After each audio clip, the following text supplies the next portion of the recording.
चाची ई रहल हमार स्कूल।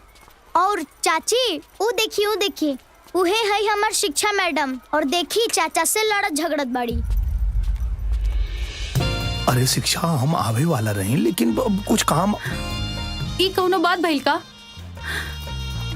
अरे हमार बात तो सुना। हमके तो हर कौनो बात नहीं के सुने के, जा यहाँ से।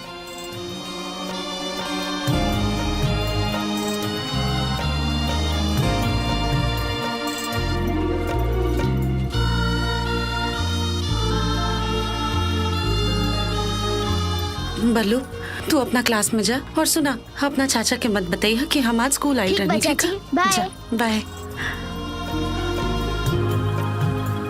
अच्छा ठीक बा, हमारे को बात मनबू? हम ना मानम, काहे से कि तोहरा कारण हमार दिन खराब भइल और तू एगो कॉलो ना कइला। अरे तू समझ ले नहीं कुछ चाहत। का समझावल चाहत रहा तू हमके? एगो पे एगो कहानी सुनाल जात रहा।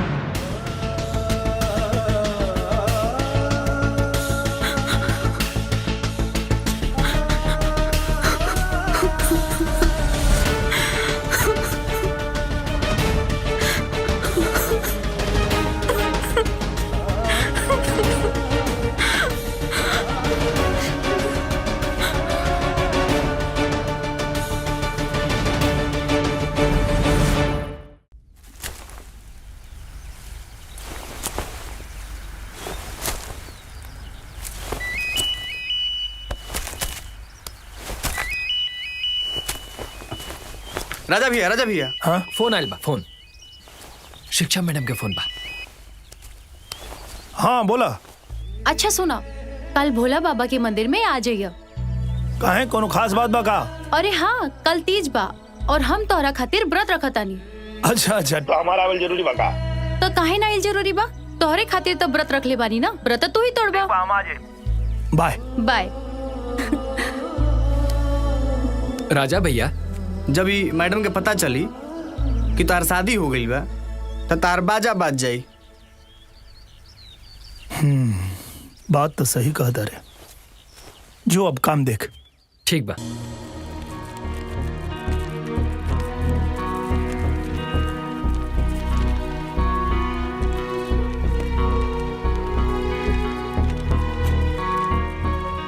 BANANA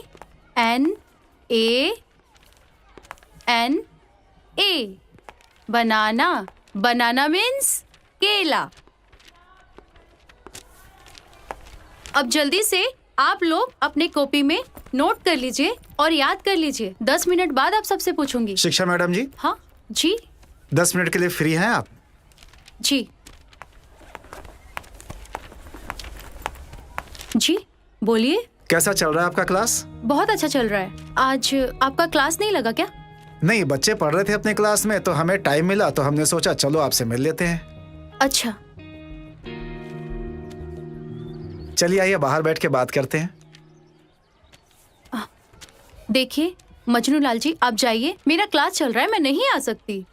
मैडम हमके याद हाथ सुनाई रहुआ के। बैठ, बात कर रहे हैं ना दो टीचर। बैठ। हाँ? पढ़ अपना ध्यान से। देखिए मजनू लाल जी, आप हद पार कर रहे हैं। अगर आप नहीं गए यहाँ से तो मुझे मजबूरन प्रिंसिपल जी को बुलाना पड़ेगा। जाइए यहाँ से। मैडम आप जानती हैं ना अभी हम कुंवारे हैं। जी। तो कुंवारे को आप दुत्कार रही हैं और शादीशुदा आदमी से आप मटक्का कर रही हैं। क्या मतलब है आपका?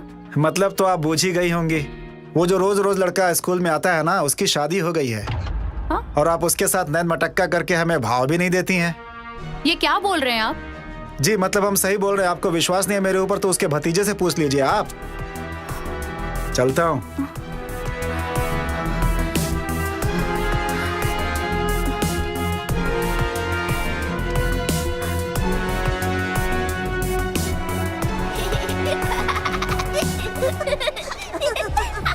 Keep quiet, चुप हो जाओ तुम लोग। हे भगवान, केहू और के गलती के सजा हमरा के काहे देतानी मैडम जी? सच सच बतावा, तोहर चाचा शादीशुदा बाड़न की ना? नहीं तो आज पूरा दिन तोहरा के एंगने मुर्गा बना के रखब। सच सच बताओ तानी, हमरा चाचा के बियाह हो गइल बा। अब तो जाए दी।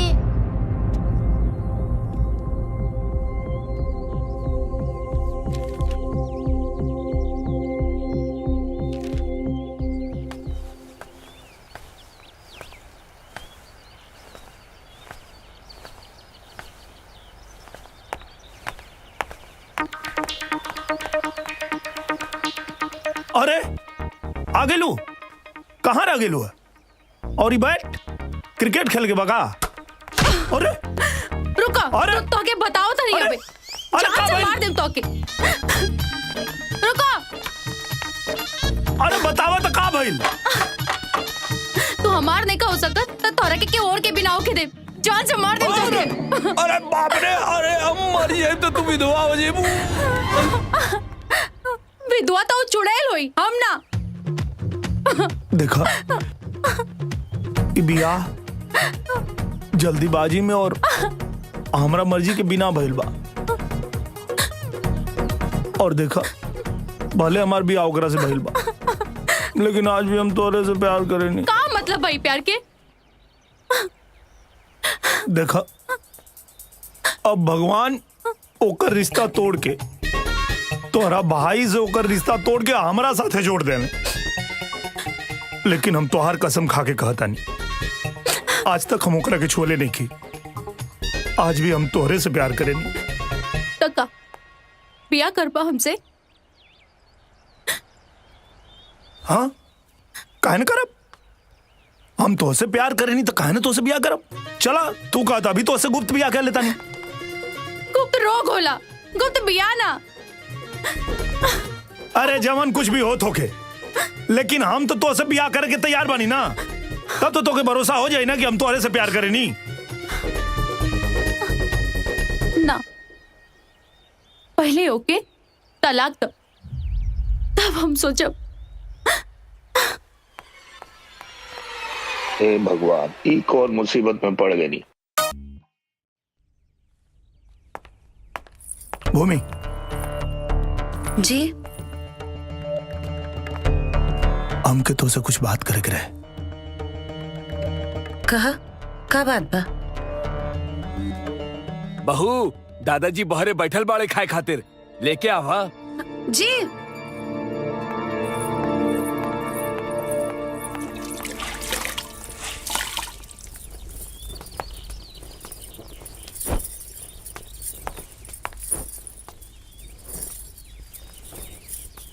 भूमि जी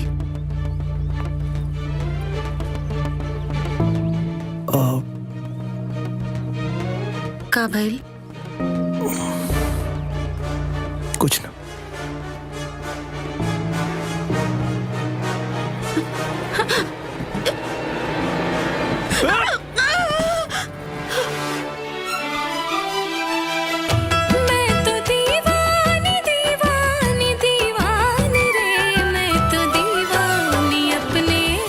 राजा हम कई दिन से देख रहल बानी, तू हमरा से कुछ कहल चाहता रह पर कह नहीं के पावत। ना था राजा हम तोहार पत्नी बाद में हई, पहले तोहार दोस्त हई। बतावा ना का बोलल चाहता रह? अब ऐसा कोनो बात तो नहीं के। कोनो बात नहीं के।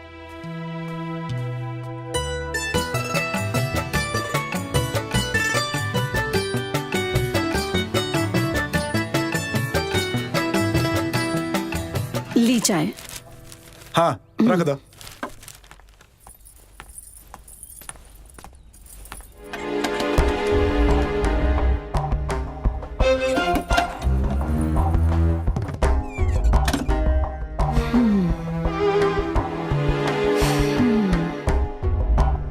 एक का चूड़ी टूटल नहीं खेबा। का भाई? काल राहुल बाबा सोचत रहलन कि देवर जी बाप काहे नईखन बनत। देवरानी साहिबा के कुल सुहागन चूड़ी देख कर पता चलता कि देवर जी और उनकरा बीच में कुछ ठीक नहीं खे। अब चूड़ी देख के तू भविष्यवाणी करे लगलू। जा ना किचन में कुछ कार होई, जा कुछ काम करो, सब कुछ ठीक बा। अरे कुछ ठीक नहीं खे, ये हम दावा के साथ कहतानी।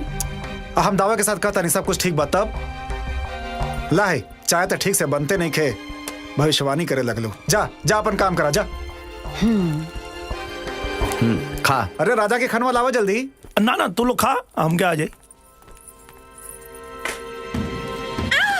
अरे अरे अरे का भाई अरे भूमि अरे अरे नीरज मुंह का देखत बड़ा गाड़ी निकाला गाड़ी जल्दी हॉस्पिटल लेके जा भूमि के अरे जल्दी जा निकाला था नहीं। हाँ जल्दी लेके आओ बेटा चल चल चल चल जल्दी चल। कहाँ हो गए?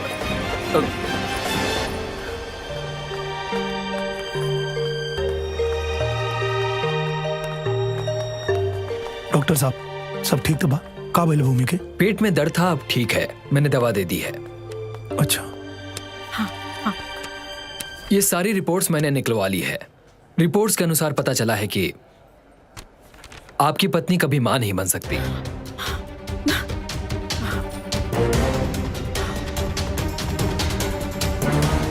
उनके पेट में जो दर्द था उसके लिए मैंने दवा लिख दी है। अब आप चाहें तो उन्हें घर ले जा सकते हैं।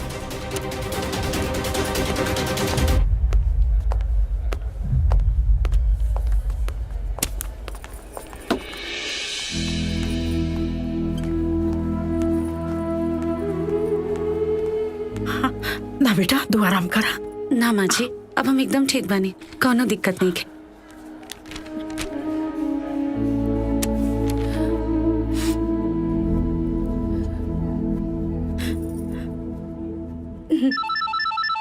हाँ हेलो दादाजी भूमि कबो माही ना बन सकेले। क्या? हाँ दादाजी।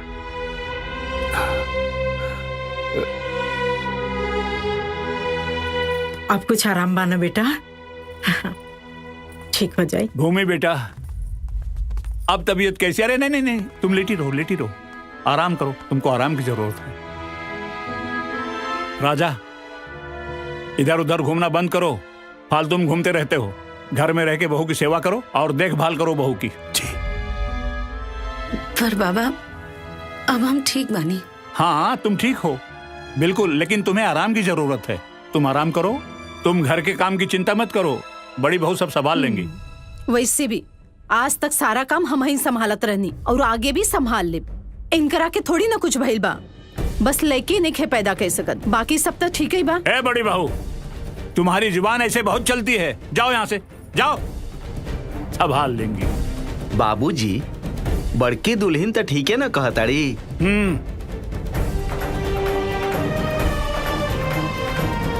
भूमि बेटा इन लोगों की बात को दिल पे मत लेना, समझी बेटा?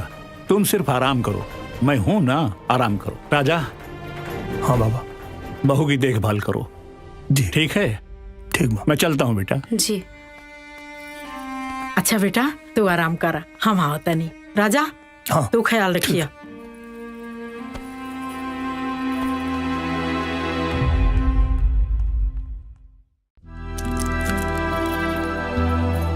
बस आखिरी गोली बा, खाला।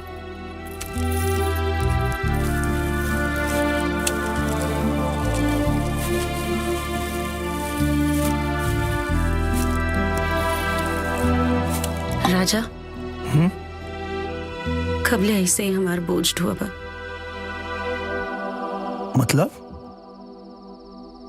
मतलब ये कि हम चाहता नहीं कि तू दूसर शादी कर ला।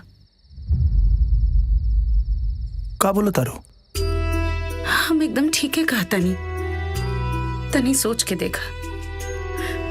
आज तो सब कुछ ठीक बा, पर समय के साथ जैसे हमनी की उम्र ढली और हमनी के पास लड़का बच्चा ना रही है, तो बुढ़ापा में हमनी के सहारा क्या बनी?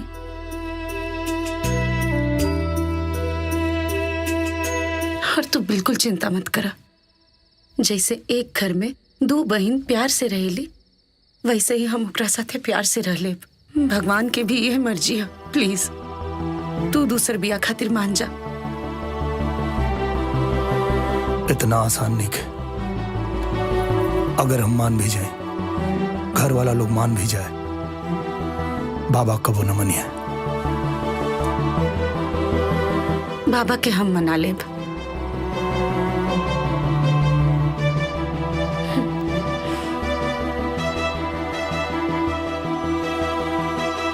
पागल हो गए तुम दोनों, पागल हो गए हो। 7 जन्म साथ रहने का वादा किया था और अभी 7 महीने नहीं बीते और शादी टूटने की बात हो रही। आखिर क्या दिक्कत है लोगों की शादी से? बोलो क्या दिक्कत है? भूमि माई नहीं खे बन सकत और रउआ कहतानी कि कौनो दिक्कत नहीं खे। बहू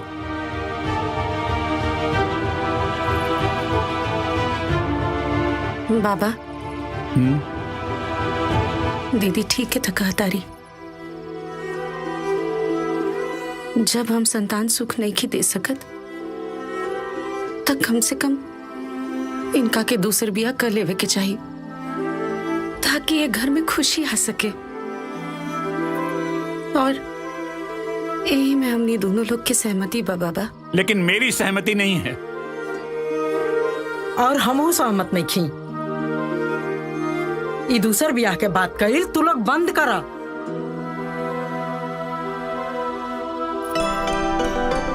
बाबूजी यही से न कहत रही कि शादी ब्याह के मामला बा तनी सोच समझ के करी, लेकिन रउआ का ये का भइल? शादी ब्याह टूटे के कगार पर आ गइल बा। तुम चुप रहो, एकदम चुप।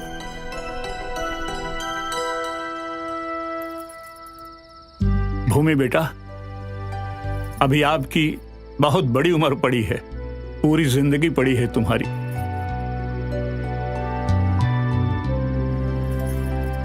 बेटा, मैंने राम नारायण जी से वादा किया था कि आपकी पोती को हमारे घर में कोई कष्ट नहीं होगा, कोई तकलीफ नहीं होगी।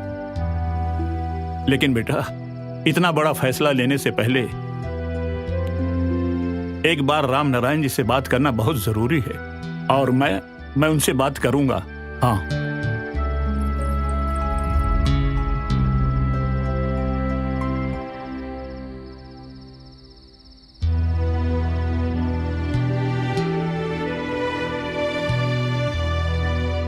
बेटी, क्या तुम भी यही चाहती हो? हाँ बाबा। बेटिया, हमके तो लगा था तू ही कोनो मजबूरी में फैसला लेता हो। ना पापा, कोनो मजबूरी नहीं थे, बल्कि हम तो खुद इनका के दूसर बिया करे खातिर कहनी है। देख लिया ना राम नारायण, देख लिया ना आपने। अरे मैं समझा समझा के थक गया हूं इन लोगों को, लेकिन ये लोग फैसला ले चुके हैं। चाचा जी, अगर कोनो दूसर बिया हुई तो हमार बिटिया रही कहाँ? नैहरे में? और समाज का कही? ना पापा, हम कहीं ना जाइब, हमारी ये घर है। और रउए तो कहले रहनी कि हमनी के संस्कृति में दान करे के परंपरा है, और एक बार दान दिहला के बाद वापस ना लिहल जाला। कन्यादान के रूप में आप हमार दान कर चुकल बानी। और माई कहत रहली कि नैहर से डोली उठेले और ससुराल से अर्थी, यही से हम अपना ससुराल में ही रहब। और बाबा, हम ये फैसला अपना खुशी से ले ले बानी, यही से हम चाहता नहीं कि हमनी लोग के खुशी के खातिर आप लोग भी अपन सहमति दे दें।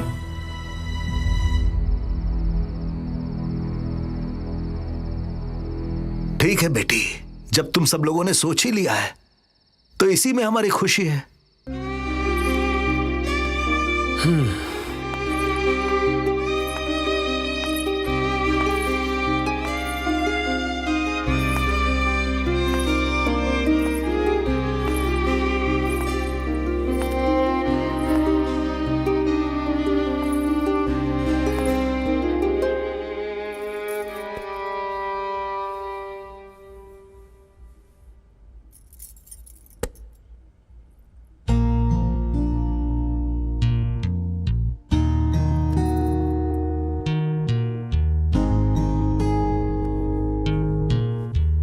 भूमि बेटा।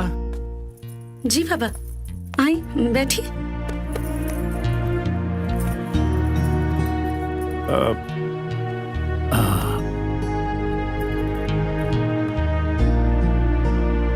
बैठो बेटा, बैठो। भूमि बेटा, इतना बड़ा फैसला लेने के बाद ये पूछना कि तुम खुश हो या दुखी, इसका कोई मतलब नहीं है, कोई कारण ही नहीं है पूछने का। अब तुम खुश हो, मुझे इस बात को सुनिश्चित करना था, बस। बेटा, राजा की शादी कहां और किस लड़की से होगी इसका फैसला तुम करोगी। ये जिम्मेदारी मैं तुमको दे रहा हूं। लेकिन बाबा हम राजा और आप मिलके देखो बेटा, मेरी जिंदगी के अब 4 दिन बचे हैं, लेकिन तुम्हारी तो पहाड़ जैसी जिंदगी पड़ी है, पहाड़ जैसी जिंदगी पड़ी है बेटा। और मैं चाहता हूं कि तुम राजा की शादी एक ऐसी लड़की से कराओ जिसके साथ तुम पूरी जिंदगी खुशी खुशी गुजार सको, और मैं तुम्हारी खुशी देखकर निश्चिंत होकर मर सकूं, बस। हाँ बेटा, अब भूमि बेटा, मैं चलता हूं।